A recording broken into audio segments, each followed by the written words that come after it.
ప్రభునందు ప్రియులైన దేవుని బిడ్డలైన మీ అందరికీ ఈ ఉదయకాల సమయంలో శుభములు వందనములు ప్రభు పేరిట మీ అందరికీ కూడా తెలియజేస్తూ ఉన్నాం. ఈ రోజున దేవుని యొక్క వాగ్దానమును మనము చదువుకుందాం. పరిశుద్ధ లేఖనములో నుండి కీర్తనల గ్రంథము 30వ కీర్తన 11వ వచనమును మనము చదువుకుందాం. నా ప్రాణము మౌనముగా నుండక నిన్ను కీర్తించున్నట్లు నా అంగలార్పును నీవు నాట్యముగా మార్చి ఉన్నావు. దావీదు ఈ కీర్తన వ్రాస్తూ అంటున్నాడు కదా, ప్రభువా నా ప్రాణము మౌనముగా ఉండక నిన్ను కీర్తించేటట్లుగా, నిన్ను ఘనపరుచునట్లుగా, నీ నామమును మహిమపరచునట్లుగా నా అంగలార్పును నీవు నాట్యముగా మార్చి ఉన్నావు. దావీదుకున్నటువంటి దుఃఖకరమైనటువంటి పరిస్థితుల నుండి, దావీదుకున్నటువంటి రోదనకరమైనటువంటి పరిస్థితుల్లో నుండి ప్రభువు దావీదును విడిపించు. ఆ అంగలార్పు నుంచి, ఆ దుఃఖము నుండి, ఆ వేదన నుండి విడిపించి, ఆ వేదనను, ఆ దుఃఖమును ప్రభువారు నాట్యముగా మార్చాడు. ఇప్పుడు దావీదు అంటున్నాడు, అయ్యా నా అంగలార్పును నీవు నాట్యముగా మార్చావు కాబట్టి నేను మౌనముగా నుండకుండా నిన్ను కీర్తిస్తాను ప్రభువా అని అంటున్నా. కారణం ఏంటి అని అంటే, దేవుడు మన ద్వారా కీర్తించబడాలి అని, మన ద్వారా దేవునికి మహిమ రావాలి అని ప్రభువారు కోరుకుంటూ ఉన్నా.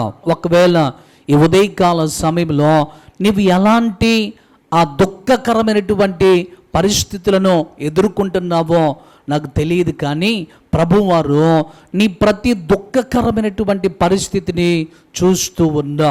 నీకున్న వేదనను బట్టి, నీకున్నటువంటి కష్టములను బట్టి, నీకున్నటువంటి సమస్యలను బట్టి ఏడుస్తూ దుఃఖపడుతూ నీలో నీవే వాటిని తలంచుకుంటూ ఎవ్వరికీ చెప్పుకోలేక బాధపడుతూ ఉన్నావా? మనుషులకు చెప్పుకుంటే నేను చులకనైపోతానేమోనని, మనుషులకు నా కష్టాలు బాధలు చెప్పుకుంటే మనుషులు నన్ను చూసి హేళనగా మాట్లాడుకుంటారేమోనని ఒకవేళ నీలో నీవే కుమిలిపోతూ ఉన్నావా?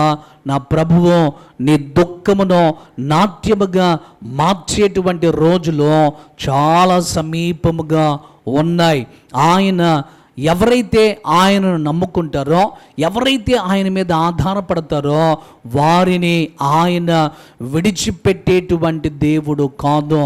ఎలాంటి దుఃఖకరమైనటువంటి పరిస్థితిలో నీవు ఉన్నప్పటికీ, ఆ కష్టము ఒకవేళ నీకు పెద్దదిగా ఉండొచ్చు, కానీ నా దేవుని దృష్టికి మాత్రం అది చాలా అల్పమైనటువంటిది. కాబట్టి నీ దుఃఖకరమైన ప్రతి పరిస్థితి నుండి ఏ దినమున ప్రభువు విడిపించటానికి శక్తి కలిగినటువంటి వాడు, సమర్థుడైనటువంటి వాడు.